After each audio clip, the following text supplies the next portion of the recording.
자, 지금부터 시작을 해보죠. 신림역 흉기 난동 사건이 있은 지 딱 2주 만에 어제 저희가 속보로도 전해드리긴 했습니다만 너무나 충격적인, 그리고 또 오늘 거의 전국 동시다발로 예고까지 전해지면서 온 나라가 지금 난리통입니다. 자, 일단 서현역 사건부터 좀 다시 한번 짚어보죠. 네, 어제 오후 6시쯤이었습니다. 경기도 분당구 서현역과 연결돼 있는 AK플라자에서 한 남성이 흉기 난동을 벌였습니다. 이 남성은 흰색 모자를 쓰고 선글라스를 썼습니다. 그 위에 이 후드티 모자를 또 겹쳐 쓴 채로 활보를 하다가 갑자기 무차별적으로 흉기를 휘두르기 시작했습니다. 놀라서 도망가는 사람들까지 쫓아가서 휘두르기도 했는데 그러면서 이 백화점 내부는 순식간에 아수라장이 됐습니다. 이 날뛰는 범인을 피하려고 시민들이 1층과 2층 입구로 쏟아져 나왔는데요. 이 백화점은 지하철역과 바로 연결이 돼 있기 때문에 백화점 손님의 퇴근 시간 유동 인구까지 겹쳐서 상당히 붐비는 곳입니다. 당시에 이곳 1층에만 200~300명가량이 있었던 걸로 전해지고 있습니다. 경찰은 피해자 검거하기 전에 수인분당선 서현역 정차를 일시 중단시켰고요. 구급차도 현장에 출동하면서 그 일대 교통이 잠시 마비되기도 했습니다. 자, 저자가 차로 돌진을 하고 나서 그렇게 해서 이미 상당수의 부상자를 낸 다음에 차에서 내린 뒤에 흉기를 가지고 그때부터 본격적으로 휘두르기 시작했단 말이죠. 네, 그렇죠. 모든 국민들께서 사실은 그 뭐 흉기 상황이나 자동차를 새로 놓은 그런 영상이나 사진을 보셨을 것 같아요. 일단 범행 하루 전에 흉기를 2개 대형 할인점에서 구입을 했습니다. 그리고 보신 대로 저 경찰이 가지고 백화점 안 인도로 돌진을 해서 사람들을 뭐 무작위로 이렇게 치게 되죠. 그리고도 이제 앞으로도 가지 못하는 상황이 되자 백화점으로 들어가서 이제 범행을 시작한 겁니다. 저 차는 누구 차냐? 모친이 명의로 되어 있고 가족들이 같이 차는 차라고 합니다. 가해자의 부모님께서는 깜짝 놀라셨대요. 우리 차가 왜 저기 있냐고, 범인 잡았냐고 막 이렇게 얘기하셨다고 하더라고요. 예. 자, 앞서 제가 오프닝에서 예고해드린 대로 오윤성 순천향대 교수가 이 시간 함께 해주십니다. 오윤성 교수님 지금 나와 계시죠? 네, 안녕하세요. 예. 자, 제가 먼저 좀 소개를 해드리자면 오윤성 교수님이 지금 학회 참석차 지금 캐나다에 가 계십니다. 지금 현지 시간으로 아침 5시, 그러니까 새벽 5시 46분이신데 우리 가족 여러분들과 함께 이 사건에 대해서 좀 얘기를 하고 싶으셔가지고 오 교수님이 밤을 새셨어요. 지금 밤샘을 하신 채로 지금 연결을 해주셨는데 일단 교수님 감사드리고요. 지금부터 좀 질문을 드리겠습니다. 자, 오늘 경찰이 이자에 대해서 최모라고 하겠습니다.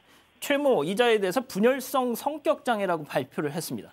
자, 그럼 우리는 이걸 보고 아이고 심신미약이구나, 어쩔 수 없었던 일이구나, 체념해야 되겠습니까?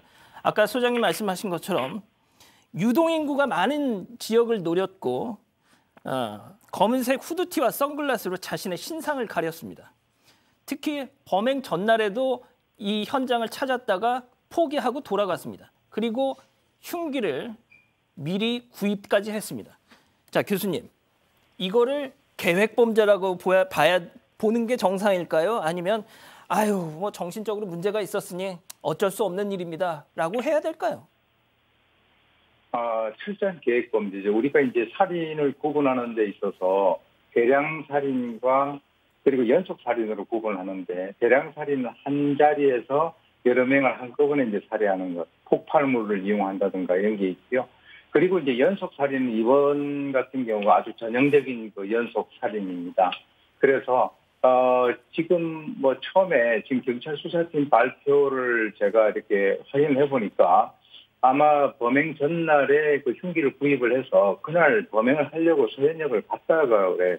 근데 이제 갔는데 본인이 겁이 나서 안 했다라고 하는 거죠. 그러니까 본인이 다 어떤 생각을 하고 있는 것인데 막상 그 다음 날에는 범행 수법을 좀 더 진화시켜서 모친 소유, 지금 이제 현재 보고 계시는 저 차를 이용을 해서 의도적으로 인도로 돌진해서 보행자를 충격을 하고 난 이후에 다시 백화점에 들어와서 사람들을 공격을 했는데요. 실제 저는 이제 그 CCTV에 나온 그 모습들을 보게 되면 이 범인의 모습이 굉장히 건들건들 다니면서 주위 사람들이 막 소리를 지르고 도주하고 있는데 그 뒤를 따라가면서 공격을 하는 모습.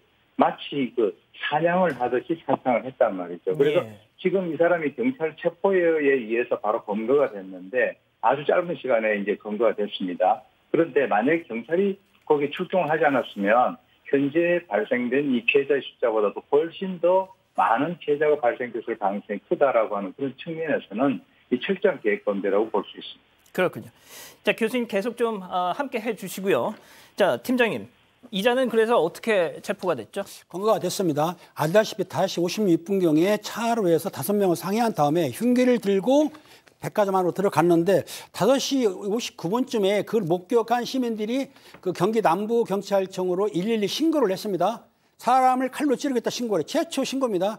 그 뒤에 이제 6시 2분경에 이 남성을 피해서 달아났던 시민 2명이 직접 서현지구대로 뛰어 들어가서 사람을 찌르겠다고 신고를 했어요. 근데 그 말을 들은 서현지구대 경찰관들이 바로 뛰어나갔습니다. 뛰어나가서 이 남성의 팔을 꺾은 다음에 검거를 무사히 했습니다. 정말 신속히 검거를 한 것이죠. 그리고 다른 시민은 뭐라고 했냐면 저 남자가 그 흉기를 저쪽에 버렸어요라고 알려줬어요. 그래서 가보니까 흉기까지도 압수하게 됐던 것입니다.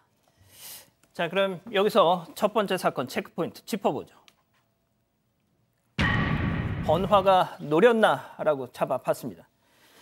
자, 교수님께 다시 한번 여쭙겠습니다. 교수님, 뭐 아시겠지만 지난 6월 2일 홍콩 어떤 한 쇼핑몰에서 흉기 난동 사건이 있었습니다. 이 신림역 사건의 이 범인 조선이가 그 홍콩 흉기 난동 사건에 영감을 받았다 이런 보도도 있었는데, 자, 홍콩, 신림역, 그리고 어제 서현역, 그리고 또 오늘 이어지는 동시다발, 전국적으로 동시다발로 있는 지금 이 살인 예고 혹은 흉기 소지 사건들, 이거 어떻게 좀 봐야 되겠습니까? 아까 제가 이제 그 전형적인 연속 살인이라고 말씀을 드렸는데요.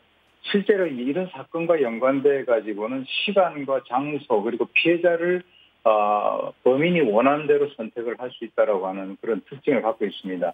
그런데 이제 핵심적인 그 고려사항, 즉 이 범인의 입장에서 가장 중요시하는 것은 이 피해자가 최대한 많이 발생하는 것을 그 본인이 원한다는 거죠. 그러니까 이제 이왕 범행을 할 거면 피해자가 1명보다는 2명, 2명보다는 4명, 그리고 뭐 4명보다는 10명, 20명이 되는 것이 이렇게 어떤 범죄 피해자들의 숫자를 많이 늘리는 것이 일종의 자기가 가지고 있는 그 나름대로의 열등감 또는 그 실추된 이 자존감을 좀 더 회복시키는 데 있어서 하나의 굉장히 중요한 그 기준이 된다라고 하는 그런 측면에서 이렇게 의도적으로 사람들이 많이 모여 있는 번화가 또는 어떤 지하철역 이런 곳을 선택을 했을 가능성이 매우 크다라고 봅니다.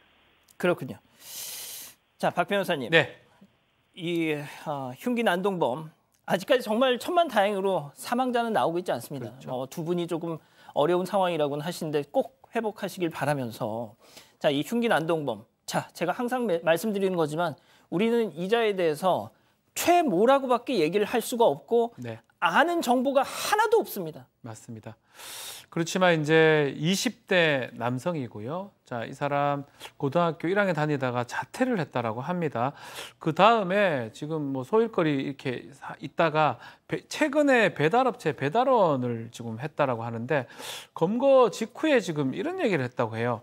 자신을 누가 지금 특정 집단이 스토킹하면서 괴롭히고 죽이려고 하고 있고 또 나의 사생활 전부도 보고 있고 그 사람이 뭐 문제를 일으키고 있다고 행설수설을 한 상황이라고 합니다. 실제로 보니까 2015년, 2020년도에 지금 정신과 진료를 이 두 개 병원에서 받은 바가 있는데 2020년에 이 조현성 인격장애 진단을 받았는데 그 이후에 3년간은 약 처방이라든지 병원 진료를 받지 않았던 걸로 지금 보입니다. 결국은 이런 어떤 피해 망상에 따른 스토킹 범죄, 스토킹 집단이 이렇게 한다라고 본인이 좀 망상에 빠져 있었던 게 아닌가 생각이 들고, 좀 전에 얘기했던 것처럼 전날에 이 흉기 2개를 구입을 했는데 전날에 범행 장소에 갔지만 무서워서 실행을 못하고 다음 날인 사건 당일날 가서 이 범행을 실행한 것입니다. 자, 교수님께 다시 여쭙겠습니다. 지금 그 경찰의 수사 결과, 수사 진행 상황, 뭐 속보가 계속 전해지고 있는데요. 정리하면 이겁니다. 이 피의자 최모는 뭐 횡설수설하고 있다. 자, 지금 박 변호사님이 말씀하신 그런 내용까지 뭐 감안을 한다면 이자는 벌써부터 심신미약 아니면 미친 척 연기를 하고 있는 것인가? 라는 생각을 하지 않을 수가 없단 말이죠.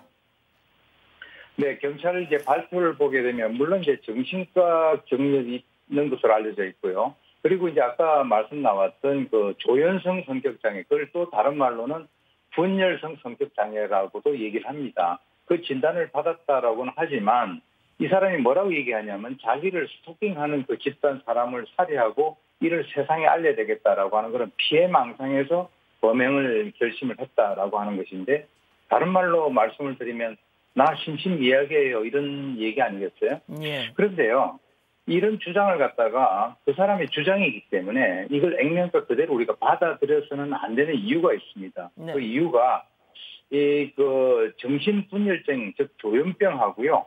그리고 이제 그 분열성 성격장애, 아까 뭐 조현성 성격장애라고도 부르는데 이 가장 커다란 차이가 뭐냐면 네네. 극심한 환각과 망상을 가지고 있느냐 아니냐의 차이예요. 그러니까 무슨 말이냐면 이 사람이 피해망상 때문에 그런 일을 했다라고 하는 그것을 우리가 그대로 믿기가 어렵다는 거예요. 왜 그러냐면 이 분열성 성격장애라고 하는 것은 이 사회적인 관계 형성에 상당히 무관심하기 때문에 다른 사람들과의 관계를 갖다 기피함으로써 일종의 어떤 그 자폐적인 경향을 가지고 있는 것인데, 따라서 우리가 이것을 이 사람은 뭔가 정신적인 문제가 있어서 심신미약이구나 이렇게 섣불리 결론을 갖다 낼 것이 아니라 어떻게 보면 전문가들 중심으로 해서 다시 진단을 하는 것이 필요하고요. 실제로 이제 이렇게 이거 피해망상 때문에 이 사람이 이 범죄를 저질렀구나라고 이렇게 인정을 하는 것은 상당히 좀 위험하다라고 하는 것이 저희 개인적인 의견입니다. 좋습니다. 자, 이 기자, 오늘 구속영장, 이자에 대한 구속영장을 신청한다면서요? 네, 맞습니다. 그 전에 이 피의자 최 씨는 본인도 이 손에 자상을 입어서 오늘 오전에 긴급 봉합수술을 받았습니다. 그리고 오늘 구속영장 신청할 예정이라고 하고 경찰이 프로파일러 투입해서 조사하고 있고요. 마약 검사도 했습니다. 간이 검사에서는 음성이 나왔는데 정밀 검사 결과는 좀 더 기다려봐야 하는 상황입니다. 자, 팀장님이 짧게 지금 제가 아까도 잠깐 말씀드렸습니다만 그 피해자분들 좀 상태에 대해서 좀 간략하게 말씀 좀 주시죠. 그렇습니다. 그 피해 상태가 뭐냐면 처음에 차량으로 피해를 했을 때 5명이 피해를 봤습니다. 그중에 1명은 응급조치를 했고 4명은 중상했었는데 흉기를 들고 사용해서 피해 본 사람들이 9명이에요. 총 14명인데 다 중상자입니다. 그런데 가장 중요한 거는 차 사고 나했던 2명 중, 즉 20대 여성하고 60대 여성은 사실은 뇌사 가능성도 있다고 하기 때문에 아직까지는 살아있지만은 앞으로는 좀 두고 봐야 될 것 같습니다. 자, 박 변호사님. 네. 일단 그 서현역 사건은 일단 여기까지만 좀 전해드리고요. 오늘 진짜 제가 계속 말씀드리지만 전국 동시다발로 살인 예고 또 실제 흉기 소지 자해 소동까지 별의별 일이 다 있었어요. 자, 신림역 그 사건, 지금 그리고 서현역 사건 이후에 지금 여러 역에서 뭐 예컨대 강남역이라든지 한티역이라든지 역에서 살인을 예고하는 글들이 한 21건 정도가 지금 올라왔다고 합니다. 경찰 사이버 수사팀에서 지금 이 검거하거나 이제 이 사람들을 지금 찾아보고 있는데, 그래서 수색 작업도 벌렸고요. 특히 잠실역이나 한티역, 이 강남역 같은데 여기서는 예고된 곳이기 때문에 이 글 작성자를 지금 추적하고 있는데, 그 중에 좀 눈에 띄는 게 하나 있습니다. 오전 10시 45분인데요. 고속버스 터미널, 서울 고속버스 터미널 그 1층에서 칼을 들고 다니는 남자가 있다. 저기 나오죠.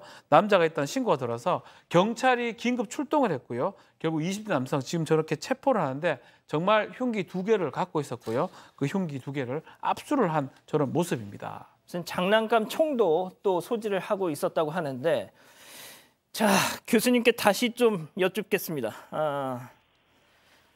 이 도대체 왜 이렇게 진짜 어떻게 설명을 해야 됩니까? 이렇게 정말 본물 터지듯이 갑자기 그러니까 뭐랄까요? 진짜 뭔가 그냥 세상을 상대로 장난을 치고 싶은 정말 미치광이들이 그냥 따라하는 그냥 이런 건가요? 아니면 진짜 하나하나가 다 관심을 갖고 지켜봐야 할 진짜 심각한 사안인가요? 반은 우리가 그 맞는 말이고 또 반은 또 우리가 좀 틀릴 수 있습니다. 제가 볼 때는 이 모방 범죄, 이 카피캣이라고 하는데요.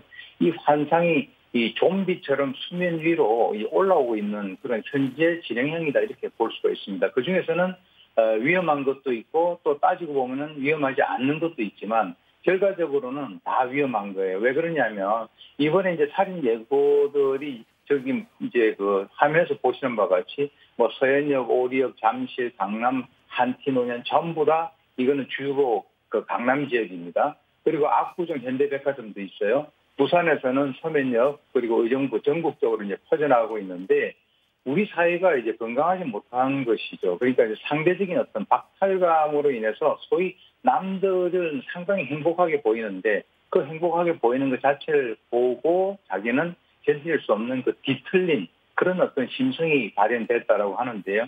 제가 이제 그렇게 보는 이유는 이 관심 받고 싶은 사람들이 많은 거죠. 왜 그러냐면 자기가 어떤 그 지역을 대상으로서 테러하겠다라고 하면 수많은 사람들이 거기에 대해서 감을 느끼고 우왕좌왕하는 그 모습을 보고 자기는 존재감을 느끼는 거예요. 그래서 경찰에서도 이번에 이거 뭐 장난입니다 이런 것으로 해서 종결할 것이 아니라 끝까지 추적해서 그 대가를 갖다 반드시 지불해야만 이와 같은 어떤 그 잘못된 그런 추세가 뭔가 이렇게 좀 자리를 갖다가 더 이상 그 나오지 못하는 그런 어떤 그 상황이 될 수 있다. 그래서 이분께 아주 강하게 처벌해야 된다라고 봅니다.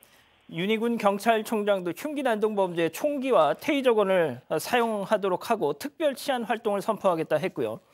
이렇게 살인 예고 이런 게시물을 올리는 자들에 대해서 모든 역량을 동원해서 검거를 하겠다고 했습니다. 자, 일단 첫 번째 서현역 사건은 이 정도로 정리하고요. 자, 첫 번째 사건의 두 번째 체크포인트 짚어보죠. 졸업생입니다. 자, 오늘 오전에 또 충격적인 사건이 있었죠. 대전에 그것도 고등학교 건물 내에서 흉기 난동 사건이 벌어졌어요. 네, 오늘 오전 10시 3분쯤이었습니다. 대전 대덕구의 한 고등학교 2층에 있는 교무실에서 20대 남성이 40대 남성 부장교사를 흉기로 수차례 찌르고 도주했습니다. 이 남성은 마스크를 착용한 상태로 아침 9시쯤에 학교에 도착했습니다. 보통 학교에 외부인 들어오려면 방문 목적 밝히고 신원도 밝히고 이렇게 기록하는 과정이 있는데 이런 절차 없이 그냥 학교 안으로 들어왔다고 합니다. 그런데 이렇게 남성이 도착했을 때 그 피해자인 교사는 수업 중이었습니다. 그러자 20대 남성은 교무실 앞에서 1시간가량을 기다립니다. 수업이 끝난 교사가 교무실로 들어가는 걸 보고 따라 들어갔고요. 그 과정에서 이름을 불러서 신원까지 확인을 했습니다. 그 이후에 준비한 흉기로 여러 차례 이렇게 흉기를 휘둘렀고 교사는 응급수술 받은 걸로 전해지고 있습니다. 자, 지금 그자의 또 사진이 지금 나오고 있는데요.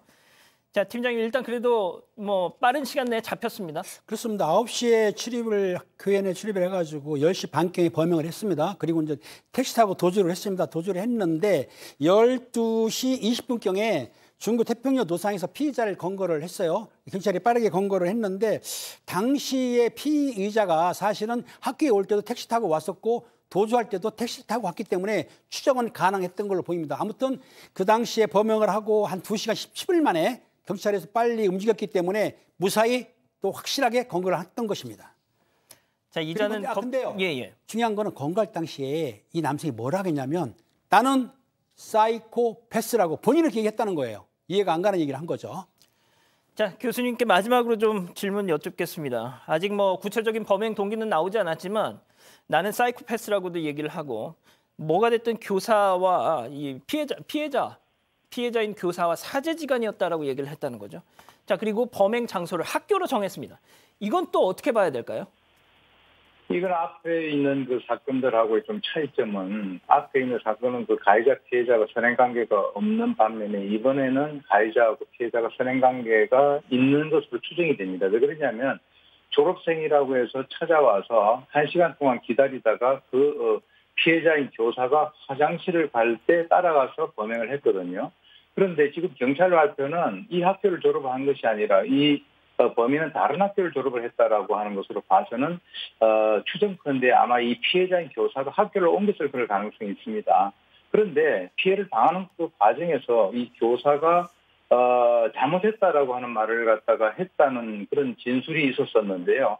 제가 생각할 때는 진짜 잘못했다라기보다는 이 가해자가 나름대로 원한을 가지고 흉기로 공격을 하니까 본인이 뭐라고 원망하는 과정에서 그래 내가 잘못했어라고 이렇게 뭔가 목숨의 위협을 느끼는 과정에서 얘기를 했을 가능성이 있고요. 또 설사 어떤 원한이 있다 하더라도 사람을 흉기로 살해를 시도하는 그런 상황까지는 이것은 우리가 인정을 할 수 없다라고 하는 그런 측면에서는 사실 지금 뭐 마음에 들지 않으면 흉기로 사람을 갖다가 마구 휘두르는 이런 분위기에 대해서는 이번에 이제 경찰청장에서도 그와 관련된 뭐 여러 가지 어떤 그 담화문을 발표했습니다만은 우리 그 사회가 우리 선량한 시민들이 경찰과 협조를 해서 여기에 굴하지 않고 이런 상황에 대해서 끝까지 저항을 하면서 이런 어떤 나쁜 그 어떤 분위기를 갖다가 반드시 꺾는 그런 계기가 나오기를 바랍니다.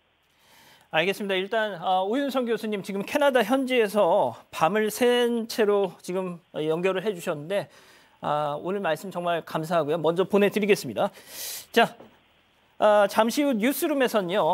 한민용 앵커가 서현역 현장에서 이 사건 현장에서 뉴스룸을 진행합니다. 특집 뉴스룸을 진행합니다. 더 자세한 소식 뉴스는 10분 일찍 시작하는 뉴스룸에서 함께해 주셨으면 감사하겠고요. 자, 정말 이제는 흉악범 신상 공개 문제 우리 사회가 정말 결판을 내야 됩니다. 예, 아직까지도 저희는 이자들에 대해서 최모, 김아무개 이런 식으로밖에 얼굴도 모른 채 이러고 있습니다. 이게 뭐 하는 겁니까? 더군다나 이번 사건 정말 많은 국민들이 사형제에 대해서 다시 언급을 하기 시작했습니다. 정말 이제는 뭔가 바뀌어야 된다라는 생각 다들 하고 계실 겁니다. 계속 전해드리죠. 자, 일단 첫 번째 사건 정리하고요.